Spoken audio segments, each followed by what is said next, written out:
ప్రభువైన యేసుక్రీస్తు నామమున అందరికీ వందనాలు శుభాలు తెలియజేస్తున్నామండి. ఇంతవరకు దేవుడు తన కృప చేత పాటల ద్వారాగా దేవుని మహిమపరచడానికి దేవుని కృప చూపించి ఉన్నాడు. శ్రేష్టమైనటువంటి వాక్య భాగంలోనికి మనము వెళదాం. ఇర్మియా గ్రంథము 1వ అధ్యాయము 13వ వచనాన్ని చదువుకుందాం. ఇర్మియా గ్రంథము 1వ అధ్యాయము 13వ వచనాన్ని చదువుకుందాం. రెండవ మారు యెహోవా వాక్కు నాకు ప్రత్యక్షమై నీకేమి కనబడుచున్నదని సెలవీయగా నేను మసలుచున్న బాణ నాకు కనబడుచున్నది. దాని ముఖము ఉత్తర దిక్కునకు తిరిగి ఉన్నదంటిని ప్రార్థన చేసుకున్నాను. దయామయుడ దయగల తండ్రి కృపాసత్య సంపూర్ణ మీకు వందనాలు స్తుతులు స్తోత్రములు ప్రభువా. మరొకసారి మీ పాదముల చెంతకు వచ్చి ఉన్నాము తండ్రి. చదవబడిన లేఖన భాగం మీ ముందు ప్రార్థిస్తుండగా కనికరించి కృప చూపించండి ప్రభువా. అయ్యా, చదవబడిన మాటల్లోంచి నాతో మాటలు ఏమైతే మాట్లాడదలుస్తున్నామో తండ్రి ప్రభువా, నీ ప్రేమగల మాటల ద్వారాగా అయ్యా, నీ దయగల మాటల ద్వారా నాతో మీరు మాట్లాడండి. నేనైతే ఎందుకు పని చేయలేదు వాడిని తండ్రి ప్రభువా. అయినప్పుడు మీరు నిలబెట్టుకున్న విధానం నీకే స్తోత్రములు.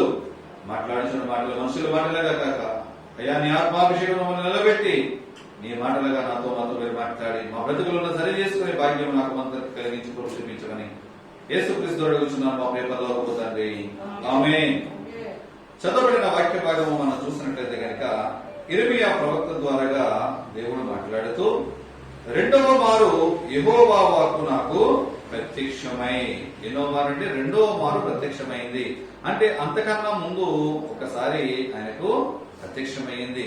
అంటే ప్రత్యక్షం అవడం అంటే నిన్ను పిలుచుకున్నాను అని చెప్పినప్పుడు ప్రత్యక్షం కావడం కాకుండా దర్శనము చూపించే విధంలో రెండవసారి ఆయన ప్రత్యక్షమైంది. ప్రత్యక్షమై చదివించినటువంటి మాట ఏం మాట్లాడుతున్నాడు? నీకు ఏమి కనబడుచున్నది అని ప్రవక్తను అడుగుతున్నాడు. ఇర్మియా, నీకు ఏమి కనబడుచున్నది అని మాట్లాడుచుంటే ప్రవక్త మాట్లాడుచున్నాడు కదా, మసలుచున్న బాణ నాకు కనబడుచున్నది, దాని ముఖము ఉత్తర దిక్కునకు తిరిగి ఉన్నది. హల్లెలూయా. మసలుచున్నటువంటి బాణ మనం చూడండి, పొయ్యి మీద కుండ పెట్టినట్లయితే కనుక అది మసలుతూ నీళ్లు ఉన్నప్పుడు దాంట్లో వేలు పెట్టగలము, మనం పెట్టలేము.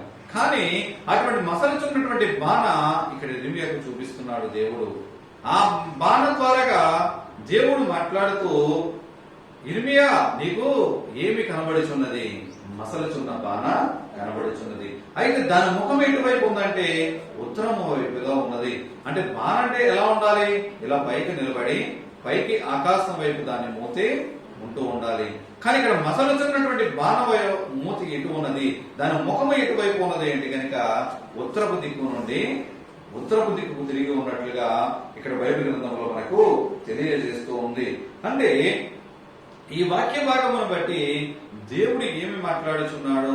ఆ బాణ దేనికి సాదృశ్యము, అలాగే మసలుచున్నటువంటి ఆ నీళ్లు దేనికి సాదృశ్యము, అలాగే ఉత్తరపు దిక్కు దేనికి సాదృశ్యం అన్నది మనము ఆలోచించినట్లయితే గనక ఆ మసలుచున్నటువంటి బాణ అంటే ఆ బాణ దేనికి సాదృశ్యం అంటే యూదా జనాంగములకు అంటే యెరూషలేములకు సాదృశ్యముగా, అందులో మసలుచున్నటువంటి నీళ్లు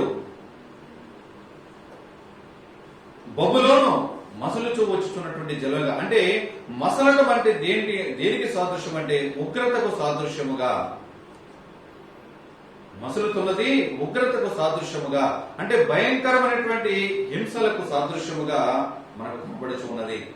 ఉత్తరము వైపు దాని ముఖము ఉన్నది అంటే గనక ఉత్తరము దేనికి సాదృశ్యము అంటే గనక ఉత్తరము వైపు నుంచి నీకు ఆ శ్రమలు, హింసలు, బాధలు లేకపోతే తెగుళ్ళు ఏదైనప్పటికైనా ఎక్కడి నుంచి వస్తున్నాయి? ఉత్తరము వైపు నుండి వస్తున్నట్లుగా ఇక్కడ మనకు కనిపిస్తూ ఉన్నది. అంటే దేని కొరకు మాట్లాడుతున్నాడు? దేని గురించి ఈ తెగుళ్ళు వస్తున్నాయి? దేని గురించి ఇర్మియా ప్రవక్త ద్వారాగా నీకు హింసలు రాబోచున్నాయి, నువ్వు పట్టబడుచున్నావు, నీ మీదకి ప్రతికూలతలు రాబోచున్నాయి, నువ్వు హింసలకి నిన్ను అప్పగిస్తున్నానో లేకపోతే శ్రమలకు నిన్ను అప్పగిస్తున్నానో, శత్రువుల చేతులకు నిన్ను అప్పగిస్తున్నాను అని దేని గురించి ఇర్మియాతో మాట్లాడుచున్నాడు? అంటే యెరూషలేము ప్రజలు చేసినటువంటి దోషములను బట్ట, వారు చేసినటువంటి అపరాధములను బట్ట అని మనము ఆలోచించినట్లయితే కనుక జకరియా గ్రంథము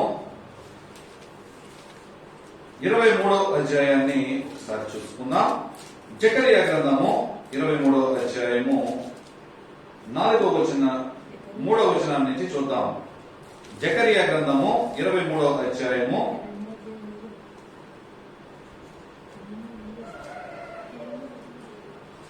వీరు ఐగుప్తు దేశములో జారత్వము చేసిరి, యవని కాలమందు జారత్వము చేయించు వచ్చిరి. ఎహెజ్కేలు గ్రంథము క్షమించండి, ఎహెజ్కేలు గ్రంథము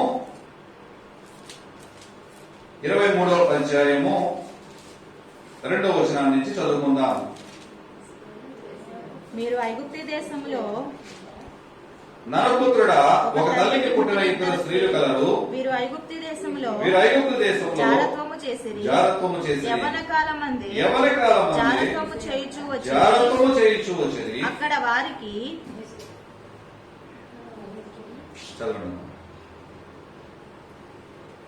నరపుత్రుడా, ఒకని తల్లికి పుట్టిన 2 స్త్రీలు కలరు. వీరు ఐగుప్తు దేశంలో జారత్వము చేసిరి, యవన కాలమందే జారత్వము చేయుచు వచ్చిరి. అక్కడ వారికి అలంగనమాయెను. అక్కడ వారి కన్యకాలకు చనులను పురుషులు నలిపిరి. వారిలో పెద్దదాని పేరు ఓహోలా, ఆమె సహోదరి పేరు ఓహోలీబా. వీరు నాకు పెండ్లి చేయబడిన వారే కుమారులను కుమార్తెలను కనిరి. ఓహోలాయిను పేరు షుమ్రోనునకును, ఓహోలి బాయాను పేరు యెరూషలేమునకును చెందుచు. హల్లెలూయా. ఇక్కడ 2 అక్కా చెల్లెల గురించి రాయబడి ఉన్నది. మొదటి దాని పేరు ఓహోలా, రెండో దాని పేరు ఓహోలీబా. అంటే ఓహోలా మొదటి దాని పేరుకి అర్థముగా మనం చూసుకుంటే షోమ్రోనుతో పోల్చినట్లుగా ఓహోలీబాను యెరూషలేముతో పోల్చి ఇక్కడ ఎహెజ్కేలు ప్రవక్త ద్వారా మాట్లాడుచున్నాడు. అంటే ఈ 2 అక్కా చెల్లెళ్ళు కూడా, అంటే ఇక్కడ షోమ్రోను అలాగే యెరూషలేము కూడా ఎవరితో వివాహము చేయబడింది అంటే కనుక దేవునితో వివాహము చేయబడినటువంటి ఈ 2 అక్కా చెల్లెళ్ళు. అంటే ఈ 2 పట్టణాలు కూడా దేనికి ఏ పనులు చేస్తానికి వారు మొదటి ప్రాధాన్యత ఇస్తున్నారంటే లోకముతో పాపము చేయడానికి, లోకములతో వ్యభిచారము చేయడానికి వారు పూనుకుని ఉన్నారు. యవ్వన కాలంలో తన యవ్వన కాలమంతా కూడా దేనికి ప్రాధాన్యత ఇస్తున్నారంటే గనక పాపము చేయడానికే వారు ప్రాధాన్యత ఇస్తున్నారు. ఎక్కడ ఉన్నప్పటికైనా, వారి ఎటు చూసినప్పటికైనా వారి చూపులన్నీ కూడా కామకత్వముతో నిండిపోయిన విధముగా ఎవరిని ఎంచుకుంటున్నారంటే గనక ఉన్నత వస్త్రములు ధరించిన వారిని, విటకాండులను, అలాగే బహుగా ఆశ పెట్టుకుని ధూమ వర్ణ రక్త వస్త్రములు గల వారు, అంటే ఉన్నత శ్రేణులు, రాజ్యాన్ని పొందినటువంటి వారు, రంగురంగుల వస్త్రాలు వేసిన వారు, ఉన్నత స్థితిలో ఉన్నవారు, గుర్రముల మీద వెళ్లేవారు, వీరి స్టేటస్ అంతా కూడా ఏ విధముగా పెంచుకున్నారంటే ఎప్పుడు కూడా ఉన్నత స్థితిలో ఉన్న వారిని. ఒక పక్కన శారీరకమైన అవసరాలు తీర్చుకోవాలి, ఒక పక్కన లోకమనే సంపాదన సంపాదించుకోవాలి అన్న ఉద్దేశముతో అక్క విపరీతముగా వ్యభిచార పాపములో కూరుకుపోయి ఉన్నది. అంటే షోమ్రోను వ్యభిచార పాపంలో కూరుకుపోయిన పట్టణముగా ఇక్కడ మనకు కనిపిస్తూ ఉన్నది. అయితే 7వ వచనాన్ని మనం చదువుకున్నట్లయితే కనుక అది కామకురాలి రీతిగా అషూరు వారిలో ముఖ్యులకు వారందరి ఎదుట తిరుగుచు వారందరితో వ్యభిచరించుచు వారు పెట్టుకొనిన విగ్రహములన్నిటినీ పూజించుచు అపవిత్రురాలాయెను. హల్లెలూయా. ఇక్కడ మనం చూసినట్లయితే కనుక దేవునితో అంటుకట్టబడినటువంటి, అంటే దేవునితో వివాహము చేయబడినటువంటి ఈ ఓహోలా అంటే అక్క దేవునితో వివాహము చేయబడింది. అయితే ఈ ఓహోలా ఏం చేస్తుందంటే కనుక ఎప్పుడైతే లోక వ్యామోహమును బట్టి తిరుగుతున్నదో అషూరుల యొక్క ముఖ్యులతో తిరుగుచు వారితో వ్యభిచారము చేస్తూ వారు ఏ విగ్రహములైతే వారు పెట్టుకుని ఉన్నారో ఆ విగ్రహములకి వారు మొక్కుతున్నట్లుగా, ఆ విగ్రహముల తట్టు తిరిగి వారికి బలులు అర్పిస్తున్నట్లు, ఆ విగ్రహములకు పూజలు చేస్తున్నట్లుగా మనకి ఇక్కడ కనిపిస్తూ ఉంది. అంటే ఈమె జాగ్రత్తము ఎంతవరకు దిగజారిపోయిందంటే వారితో వ్యభిచారం చేయటమే కాదు, వారు దేవుని ఆజ్ఞకు అవిధేయురాలిగా విధేయత చూపించవలసినటువంటి ఈ ఒహోలా అనే ఈ స్త్రీ దేవునికి అవిధేయమైన కార్యములను చేస్తూ విగ్రహములకు తిరుగుతూ వాళ్ళ ఆచారముల గుండా పరుగులెడుతూ వారితో వెళ్ళి ఉన్నది. అయితే దేవునితో ఈమెకి కలిగినటువంటి సంబంధము, ఈమెకి కలిగినటువంటి వివాహ విషయమును మర్చిపోయి దేవునికి ఈమెకి కలిగినటువంటి బిడ్డలు అంటే ఆత్మీయ సహవాసంలో పుట్టినటువంటి బిడ్డలను మర్చిపోయినటువంటి షోమ్రోను వ్యభిచార పాపములో కూరుకుపోయింది. లోకమనే అన్యులతో సహవాసము చేస్తూ అన్య విగ్రహాలకు విగ్రహారాధికురాలుగా ఈ షోమ్రోను పట్టణము కూలిపోయినట్లుగా బైబిల్ గ్రంథము తెలియజేస్తుంది. ఇక్కడ ఇశ్రాయేలు యోధా జనాంగమును బట్టి దేవుడు మాట్లాడుతున్నాడు. షోమ్రోను అంటే కనుక ఇశ్రాయేలులతోనూ, యోధా అంటే యెరూషలేము జనాంగముతోనూ దేవుడు ఇక్కడ మాట్లాడుచున్నాడు. ఆమె చేసిన పాపములను బట్టి, ఆమె చేసిన అపరాధములను బట్టి ఆమె దినదినము కూడా ఆమె వ్యభిచారం విశేషముగా పెరిగిపోతూ అందులోనే కొరిగిపోయి విగ్రహాలకు బలి అర్పిస్తూ విగ్రహాలను పూజిస్తూ బహు విగ్రహారాధికురాలుగా ఆమె కొరిగిపోయినట్లుగా ఆమె జీవితం కనిపిస్తూ ఉన్నది. అయితే 10వ వచనాన్ని చదువుకుందాం. వీరు దాని మానేచ్ఛాదానము తీసిరి, దాని కుమారులు కుమార్తెలు పట్టుకొని దానిని ఖడ్గము చేత చంపిరి. ఇలాగున ఆమె స్త్రీలలో అపకీర్తి పాలే శిక్ష నుండి. హల్లెలూయా. ఆమె చేసిన దోషములను బట్టి, ఆమె చేసినటువంటి అపరాధములను బట్టి తన బిడ్డలను ఆమె కండ్ల ముందే నరికి చంపేసి ఉన్నారు. ఆమెను కూడా చంపివేసినట్లుగా, అంటే స్త్రీల అందరిలోనూ కూడా అపకీర్తి పాలగినట్లుగా ఈ ఒహీలా జీవితము ప్రస్తావించబడింది. అంటే ఈ ఒహీలా దేనితో పోల్చబడినదండి కనుక షోమ్రోను పట్టణముతో పోల్చబడింది.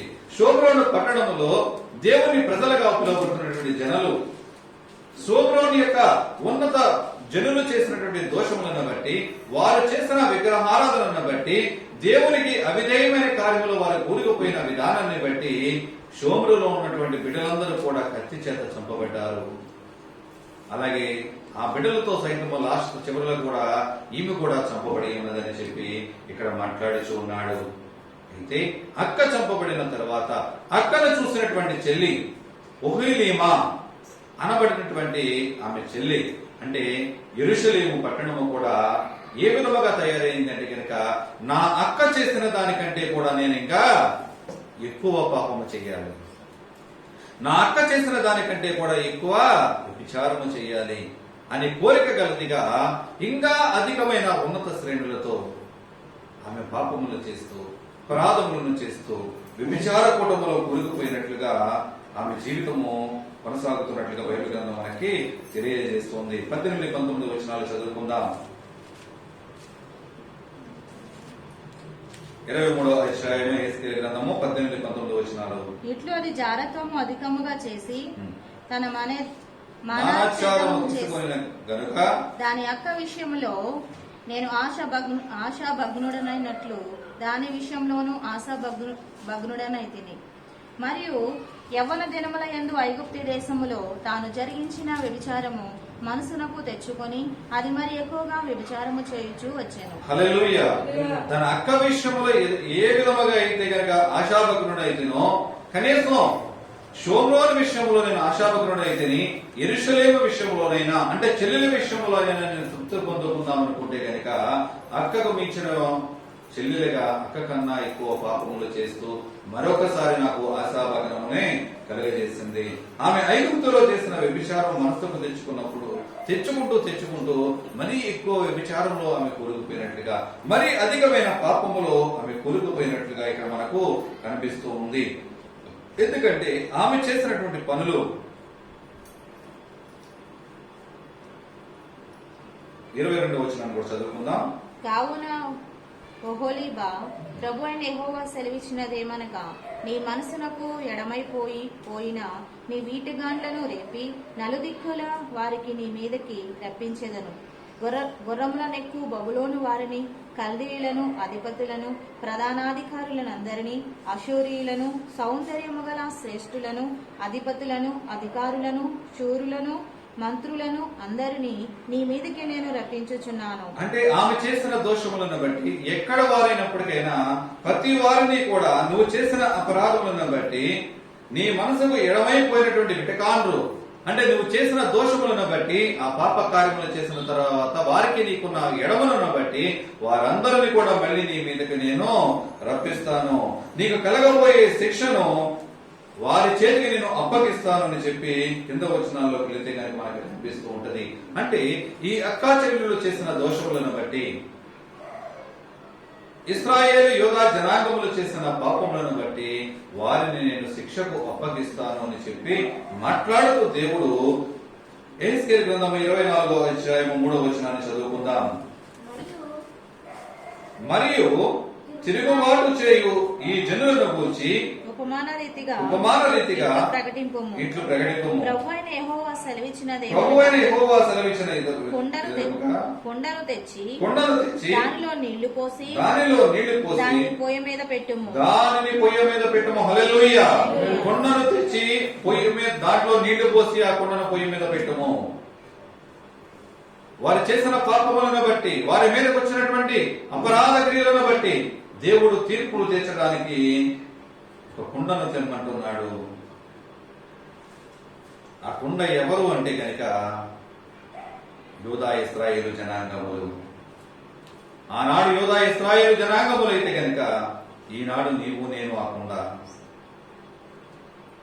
ఈనాడు నీవు నేను ఆ కుండ. అయితే అందులో నీళ్లు పోయమంటున్నాడు. పొయ్యబడుతున్నటువంటి నీళ్లు ఏ నీళ్లు పోయగలుగుతున్నాం? ఉగ్రతకు సాదృశ్యమైనటువంటి మసలుతో ఉన్నటువంటి నీళ్లుగా మన బ్రతుకులు ఉంటున్నాయా? ఆత్మీయ జీవితమును బట్టి, ఆత్మీయ జీవితంలో అనేక మందికి ఉపయోగపడే జీవజల దారుల వలె మన కుండ పొంగి పొర్లుచు ఉన్నదానికి మనము ఆలోచించగలగాలి. అయితే ఆ పోయబడిన నీళ్లను బట్టి తొడచప్పలు మొదలుకొని మంచి ముక్కలన్నీ కూడా చేర్చి, అలాగే ఎముకల పొలముగాను, మాంసపు ముక్కల పొలముగాను వేసి ఆ బాణలో ఉడకబెట్టమంటున్నాడు.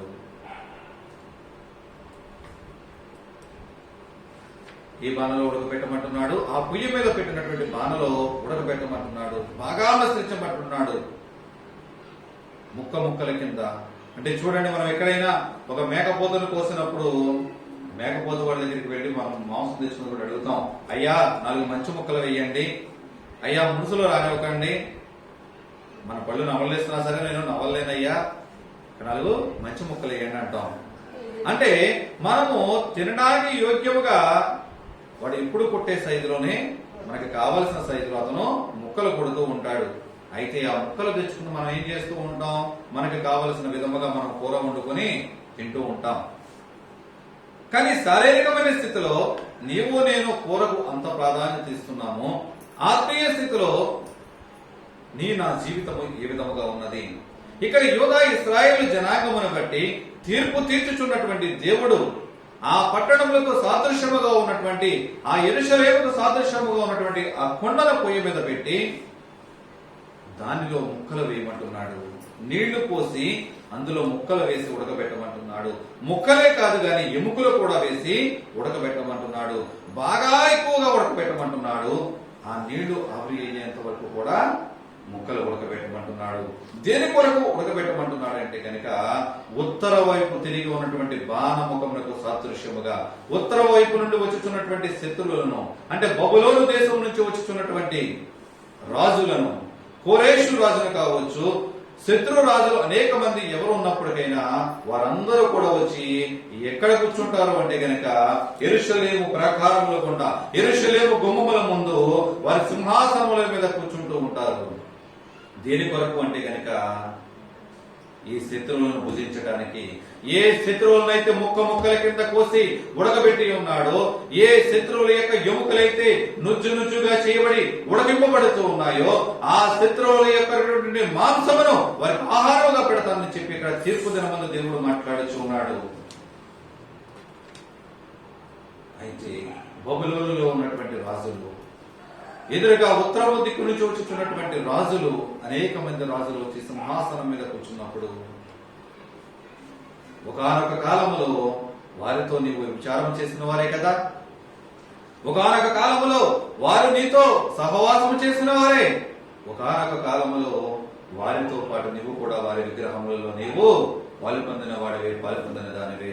ఒకానొక కాలములో వారితో పాటు సంగత్యం చేస్తూ వారి అడుగు జాడలలో అడుగులు వేసిన వాడివే, అడుగులు వేసిన దానివే. కానీ తీర్పు వచ్చే సమయానికి నీకు వారికి ఉన్న ఎడబాటును బట్టి నీ అవసరము వారు తీరిన తర్వాత, వారితో నువ్వు అవసరము తీర్చుకున్న తర్వాత తీర్పులోనికి వచ్చేటప్పుడు శత్రువులందరూ కూడా వచ్చి ఎదురుగుండా సింహాసనములు వేసుకుని కూర్చున్నారు. దేని కొరకంటే భోజనము చేయడానికి, యెరూషలేములో ఉన్నటువంటి సమస్తమును దోసుకెళ్ళడానికి, యెరూషలేములో ఉన్నటువంటి సమస్త జనాంగమును కత్తివాత హతము చేయడానికి ఇక్కడ శత్రురాజు సైతం ఎదురుగుండా కూర్చుని చూస్తూ ఉన్నారు. దేని కొరకంటే నువ్వు చేసిన అపరాధం జనులు అనుకుంటూ ఉంటారు, అయ్యా నేను తప్పు చేశాను, నా తప్పు ఎవరికి తెలియదు. నువ్వు చేసిన తప్పు మనుషులకు తెలియకపోవచ్చు, నువ్వు అబద్ధాలు మాట్లాడినప్పుడు నీ మనుషులకు తెలియకపోవచ్చు, మనుషులు ఎదురుకుండా నువ్వు మోసము చేయకుండా మనుషులు వెళ్లిపోయిన తర్వాత నువ్వు మోసము చేయొచ్చు, ఎదురు వారి మీద నువ్వు అబద్ధ సాక్ష్యములు చెప్పవచ్చు. ఒకవేళ ఎవరు చూడట్లేదని చెప్పి శరసోక్తులతో అనేక మందిని నువ్వు నిందించవచ్చు. కానీ మనుషులు చూడకపోయినప్పటికైనా దేవుడు చూసే దేవుడు. మనం మనుషులను మోసం చేయొచ్చు, కానీ దేవుడిని మాత్రం నువ్వు మోసం చేయలేవు. ఇక్కడ ఇరువురు అక్కా చెల్లెళ్ళు కూడా దేవునితో అంటు కట్టబడి, దేవునితో వివాహ సంబంధము జరిగింపబడి లోకముతో పాపము చేయడానికి కోరుకున్నారు. ఈనాడు ఒక విశ్వాసిగా నీవు నేను ఎలా జీవిస్తున్నావు? దేవునితో వివాహము సంబంధము కలిగినటువంటి నీవు నేను వరుడిగా రాబోచున్నటువంటి దేవునికి వధువుగా నీవు ఏ విధముగా జీవిస్తున్నావు? ఏ విధముగా సిద్ధపడుతున్నావు? ఆయన రెండవ రాకడలో తీర్పు దినమందు ఏ విధముగా, అంటే ఇక్కడ అక్క చంపబడిన విధముగా, ఒహోలా చంపబడిన విధముగా నీవు చంపబడటానికి ఉన్నావా? శత్రువుల చేతికి నీవు అప్పగింపబడటానికి సిద్ధముగా ఉన్నావా? దేవునితో వివాహ సంబంధం కలిగినటువంటి నీవు ఒక వధువుగా వరుడి కొరకు నీవు సిద్ధపడవలసిన సమయంలో రక్షణ అనే బంధము చేత దేవునికి నీకు వివాహం జరిగింది. అదేంటంటే నేను పురుషుడిని, దేవుడు పురుషుడే కదా అంటే సంఘం అంటే ఒక వధువుతో పోల్చాడు దేవుడు.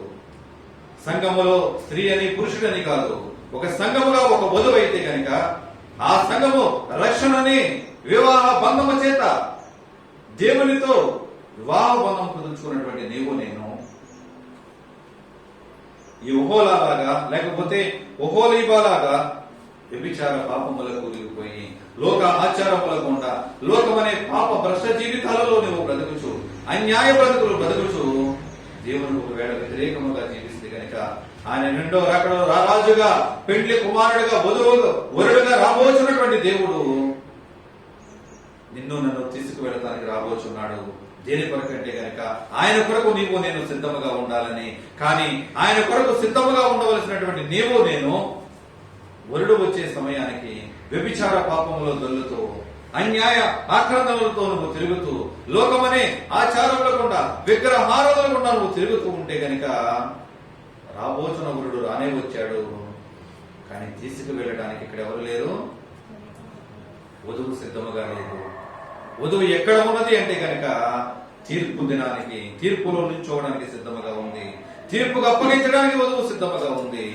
అయితే ఆ తీర్పు దినమందు ముక్క ముక్కలుగా తీసి ఎవరికి ఆహారంగా పెడుతున్నాడు? శత్రువుకి ఆహారంగా పెడుతున్నాడు. దావీదు మహారాజు 23వ కీర్తనలో మాట్లాడతాడు, నా శత్రువుల ముందు నాకు ఆహారమును సిద్ధపరిచి ఉన్నావు, నూనెతో నా తల ఇంటికి ఉన్నావయ్యా అంటే ఎంత భాగ్యాన్ని పొందుకున్నాడండి దావీదు. దేని కొరకంటే దేవుడికి ఇష్టడుగా ఉన్నాడు, దేవుని చిత్తంలో నీవు నెరవేర్చువాడిగా ఉన్నాడు, దేవునికి ఇష్టానుసారుడైన కుమారుడిగా ఉన్నాడు, దేవుని యందు భయభక్తులు కలిగి జీవిస్తున్నాడు, సమస్తమును దేవునిపై ఆధారపడి ఉన్నాడు. లోకమనే పాపముల గుండా పరుగులెట్టేవాడిగా కాకుండా దేవునిపై ఆధారపడి జీవించాడు కనుక నా శత్రువుల ముందు నాకు భోజనమును సిద్ధపరచువాడవు నీవే అని నువ్వు నేను చెప్పగలుగుతున్నామా? లేదంటే కనుక శత్రువులకి మనం భోజనముగా ఉంటున్నామా? ఉత్తరం వైపు తిరిగి ఉన్నటువంటి బాణ దేనికి సాదృశ్యం అంటే ఉత్తరం వైపు వచ్చుతున్నటువంటి తెగుళ్లకు సాదృశ్యము, ఉత్తరము వైపు నుంచి వచ్చినటువంటి శత్రువులకు సాదృశ్యముగా ఒకవేళ నీవు నేను అట్టి విధముగా ఉత్తరం వైపు వచ్చుచున్నటువంటి తెగుళ్లకు ఒకవేళ బానిసలు అవుతున్నామేమో, ఉత్తరం వైపు వచ్చినటువంటి శత్రువులకి ఒకవేళ బానిసలుగా నీవు నేను జీవిస్తున్నామేమో.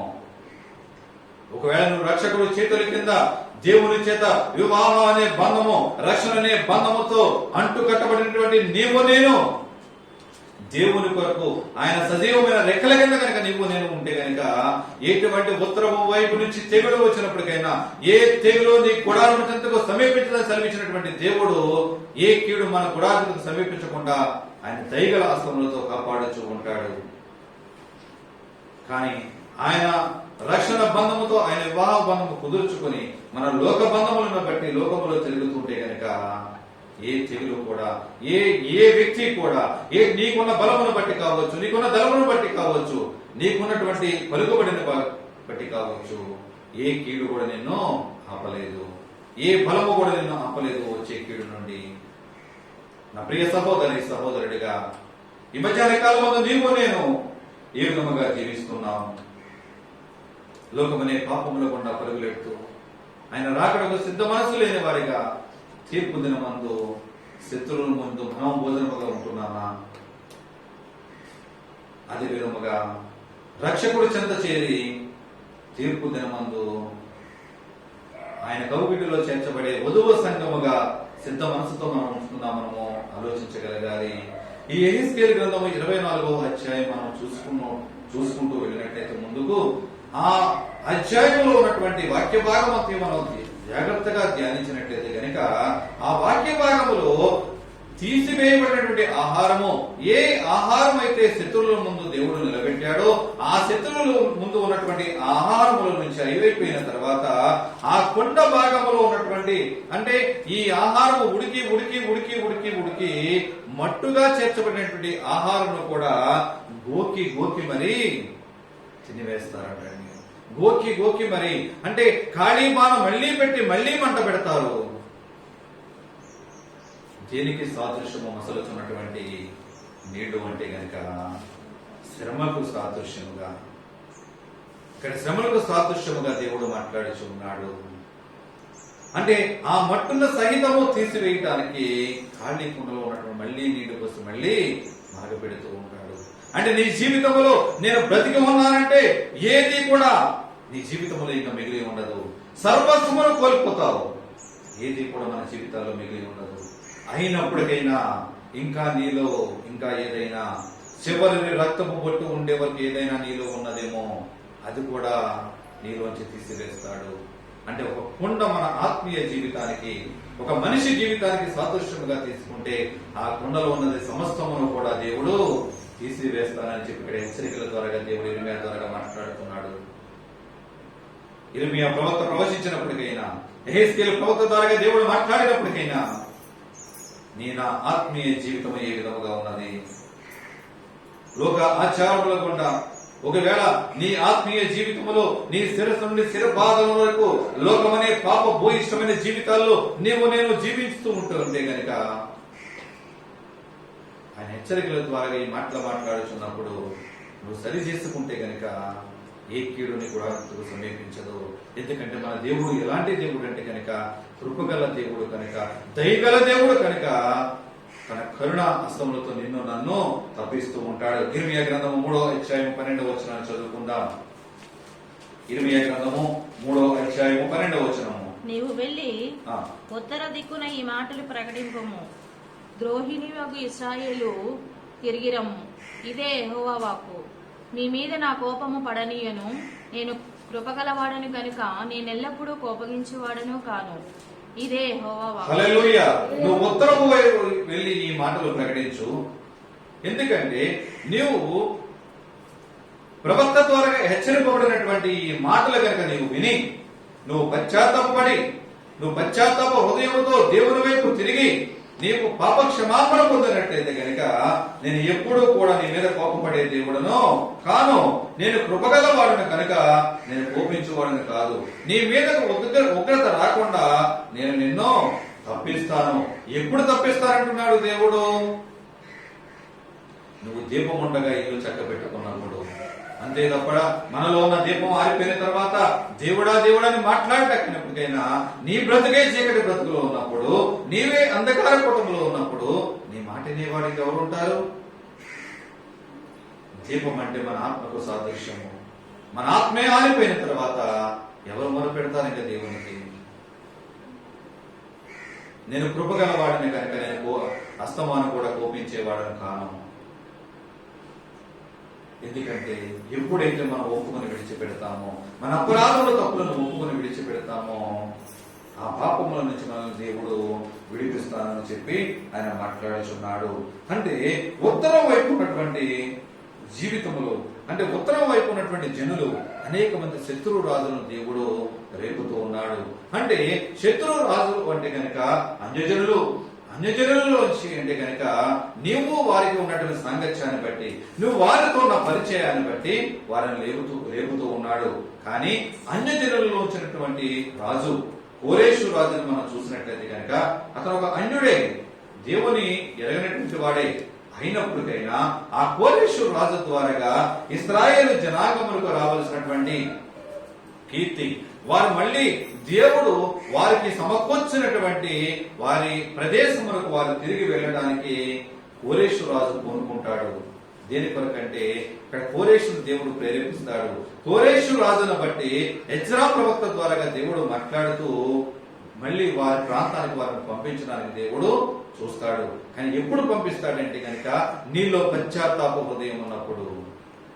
దినదినము నీవు వాక్యమనే నీళ్ల ద్వారా ఉతక స్నానము జరిగించబడుతూ ఎప్పుడైతే నీ ఆత్మీయ స్థితిని దినదినము మెరుగుపరుచుకుంటూ ఉంటామో,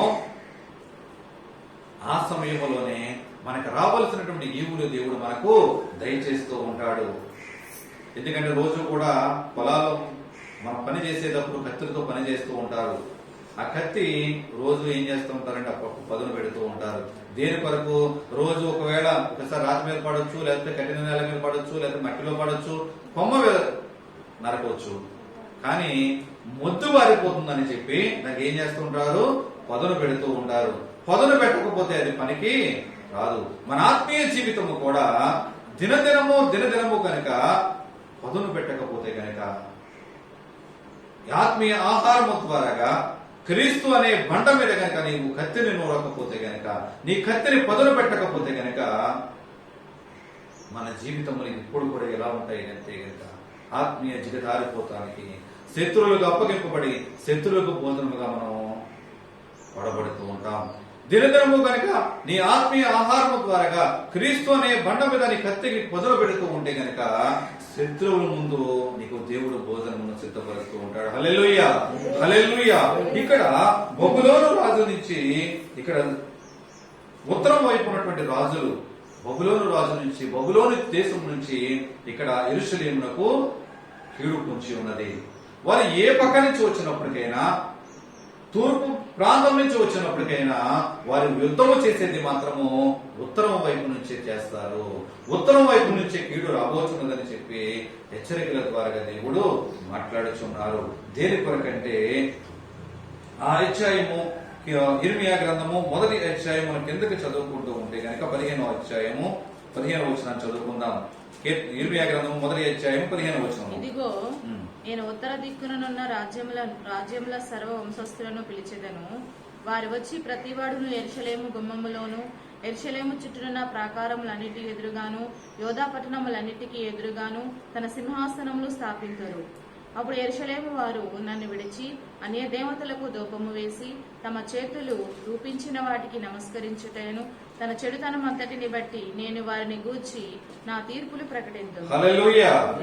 ఆ రాజులందరూ వచ్చి తమ సింహాసనములు వేసుకున్నప్పుడు వారితో వీళ్ళకున్న సంబంధములను బట్టి వీళ్ళు వారి విగ్రహాలకు మొక్కుతున్నారు, వారి చేతి హస్తకృత్యములకే మొక్కుతున్నారు కానీ సృష్టికర్త అయినటువంటి దేవుని వీళ్ళు విడిచిపెట్టినట్లుగా బైబిల్ గ్రంథం మనకి తెలియజేస్తుంది. అయితే ఈ తీర్పు ఎప్పుడు రాబోతున్నది, దేని కొరకు మాట్లాడుచున్నాడు అని మనం ఆలోచించినట్లయితే కనుక ఇందాక మనం చదువుకున్న 13వ అధ్యాయంలో 13వ వచనంలో మనం చదువుకున్నాం, రెండవ మారు యెహోవా వాక్కు ఇర్మీయాకు ప్రత్యక్షమై, అంటే రెండోసారి ప్రత్యక్షమైంది అంటే కనుక దాని ముందు కూడా ఒక వాక్కు ఆయనకు ప్రత్యక్షమైంది. 11వ వచనాన్ని చదువుకున్న మొదటి అధ్యాయం. మరియు యెహోవా వాక్కు నాకు ప్రత్యక్షమై, ఇర్మీయా నీకేమి కనబడుచున్నదని సెలవిచ్చాను. అందుకు బాదము చెట్టు చువ్వ కనబడుచున్నదని నేను అనగా, యెహోవా నీవు బాగుగా కనిపెట్టితివి, నేను చెప్పిన వాక్యము నెరవేర్చుటకు నేను ఆతురపడుచున్నానని. హల్లెలూయా. మొదట చూపించినటువంటి దర్శనం ఏమి చూపించాడు అంటే కనుక బాదము చెట్టు యొక్క చువ్వను చూపించాడు. ఇర్మీయానికి ఏమి కనబడుచున్నది అంటే కనుక బాదము చెట్టు చువ్వ కనబడుచున్నది. అంటే నువ్వు బాగుగా చెప్పావు ఇర్మీయా, బాగా కనిపెట్టావు, నీకు ఏమి కనబడుచున్నది అని చెప్పి నువ్వు బాగా కనిపెట్టావు కనుక నేను చెప్పినటువంటి వాక్యము నెరవేర్చుట కొరకు నేను ఆతురపడుచున్నాను. అంటే ఇది ఈ బాదము చెట్టు వసంత కాలంలో మొదటిగా పుష్పించే పుష్పము. అంటే వసంత కాలము సమీపించేటప్పటికి ముందుగా పుష్పించేది బాదము చెట్టే. అంటే రాబోచున్నటువంటి కాలానికి రాబోచున్నటువంటి ఉగ్రత ఎలా వచ్చుతున్నదంటే త్వరగా వచ్చుతున్నదని చెప్పి నేను ఆ కార్యము ఆ తీర్పు త్వరగా చేస్తానని చెప్పి ఇర్మీయాకి మొదటిగా ఆయన బాదము చెట్టు యొక్క చువ్వను చూపించాడు. రెండోసారి ఏమి చూపించాడంటే త్వరగా రాబోతున్నటువంటి ఆ చువ్వ దేని గురించి వస్తుంది ఆ తీర్పు అంటే మసలుచున్నటువంటి బాణ. ఆ బాణ ఉత్తరం వైపు తిరిగి ఉన్నటువంటి ఆ బాణకి సాదృశ్యంగా తీర్పు రాబోచున్నది, శ్రమలు రాబోచున్నాయని చెప్పి దేవుడు మాట్లాడుచున్నాడు. ఆ ప్రవక్త ద్వారా పలికినటువంటి మాటలను బట్టి ఒకవేళ నీ ఆత్మీయ జీవితం నువ్వు సరి చేసుకుంటే గనక ఏ తీర్పు దినమైనప్పటికైనా, ఎటువంటి ప్రతికూల పరిస్థితులు అయినప్పటికైనా, ఏ కీడు నీ గుడాలకు రాకుండా కృపగల దేవుడు కనుక నీ స్వదేశంలో నిన్ను ఉంచడానికి, నీకు కావలసినటువంటి పరలోకం ఈవులు నీకు ఇవ్వడానికి, తన రాజ్య వారసురాళ్లుగా నిన్ను సిద్ధపరచడానికి దేవుడు ఎప్పుడు కూడా సిద్ధముగానే ఉన్నాడు. నా ప్రియ సహోదరి సహోదరుడిగా ఈ మధ్యాహ్న కాలంలో దేవుని ఎలా జీవిస్తున్నామో అని మనము ఆలోచించుకుంటూ దేవునికి పశ్చాత్తాప హృదయంతో మా హృదయములను సమర్పించుకుందాం. దేవా నీవే నా దిక్కు, ఇంతవరకు లోకమనే పాపపు మోహముతో నేను లోకములో గడిచిపోయి ఉన్నాను అని దేవుని అడిగినట్లయితే కనుక ఈ మధ్యాహ్న కాలం అందే నిన్ను నన్ను దేవుడు క్షమించి తన కృప ఆస్తముల కింద నిన్ను నన్ను కాచి కాపాడుతూ ఉంటాడు. అటువంటి గొప్ప పరిశుద్ధాత్మని దేవుడు మనందరికీ కలుగజేయును గాక. ఆమేన్. ప్రార్థన చేసుకుందాం. దేవాని స్తోత్రములు తండ్రి, పరిశుద్ధుడా మహోన్నతుడానికి వందనాలు ప్రభువా. చెప్పబడిన మాటలను బట్టి తండ్రి ప్రభువా, అయ్యా ఈ మసలు చిన్న పనులను బట్టి తండ్రి, ఉత్తర వైపు నుంచి వచ్చినటువంటి తెలుగులను బట్టి మాతో మాట్లాడి ప్రభువా. అవును రాజ్య మాలో అవిశ్వాసమును బట్టి అపవిత్రతను బట్టి తండ్రి ప్రభువా, లోకమనే పాపమనే వ్యభిచారములను బట్టి తండ్రి ప్రభు ఎక్కడ నా లోకంలో వెలిగి జారిపోయి ఉంటే ఈ వాక్యములను బట్టి ఈ వాక్యమనే జీవాహారాలను బట్టి మేము తృప్తిపరుచుకుంటూ మమ్మల్ని మేము సరి చేసుకుంటూ ఆత్మీయ స్థితిని అయ్యా దిగజారిపోయిన మా స్థితిని ఇంకా తండ్రి ప్రభు నీలోనికి హెచ్చింపబడుతూ తండ్రి అయ్యా అనేక మందికి మాదిరికరముగా జీవించే జీవితము నడిపించండి. దేవుడు తీర్పు దినములో అయ్యా మా శత్రువుల ముందు మేము భోజనముగా సిద్ధపడేవారిగా కాకుండా ప్రభువా, అయ్యా మా ముందు శత్రువులకు అయ్యా నువ్వు భోజనం సిద్ధపరచు రీతిగా తండ్రి ప్రభువా, అయ్యా మేము ముందుకు కొనసాగులాగా తండ్రి ఆత్మీయ స్థితిని బలపరిచి స్థిరపరచమని కూడా చూపించబడుతున్నాము. వెతబడిన ఆత్మీయ ఏది వ్యర్థముగా పోకుండా తండ్రి నీ నామమే మాత్రమే నన్ను మమ్మల్ని వాడుకుంటూ చూపించమని యేసుక్రీస్తు అడుగుతున్నాను మా పేపర్లో తండ్రి. ఆమేన్. ఆమేన్. అందరికీ వందనాలండి.